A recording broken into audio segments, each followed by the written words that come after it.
Ce qui fait qu'on fait ce point de presse et que moi, j'accepte avec grand plaisir d'y participer, c'est qu'on va annoncer d'ici quelques semaines les grands dossiers sur lesquels on voudrait que les partis politiques fédéraux se prononcent.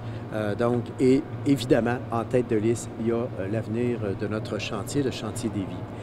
Pourquoi à ce moment-ci, on fait cette intervention? Parce qu'en juillet dernier, on était convaincus que le chantier Lévis allait être reconnu avant même la campagne électorale comme étant intégré à la stratégie de construction navale canadienne.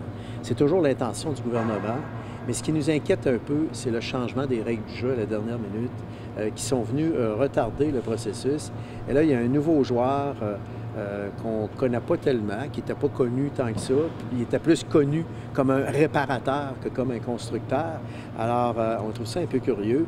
Alors donc, nous, ce qu'on demande aux partis politiques fédéraux, c'est de se compromettre définitivement en faveur d'une stratégie canadienne de construction navale.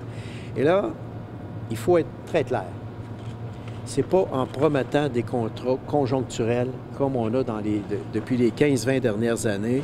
Donc, pour nous, là, de dire on s'engage à faire l'Obélix, c'est nettement insuffisant. Ça, c'est de maintenir l'insécurité, c'est de maintenir le chantier Lévis dans l'incertitude, c'est de faire en sorte que c'est difficile d'avoir l'attractivité de la main-d'œuvre. Moi, là, changement de gouvernement, continuité de gouvernement, ça ne change rien au prix des bananes. Le 22 octobre, on s'attend à avoir des résultats. Pas un mois après, 2 mois, on attend. La machine administrative fait son travail. On pense que ça va se régler rapidement. Tu sais, le gouvernement continue à fonctionner malgré tout. Les fonctionnaires font leur travail. Mais on s'attend...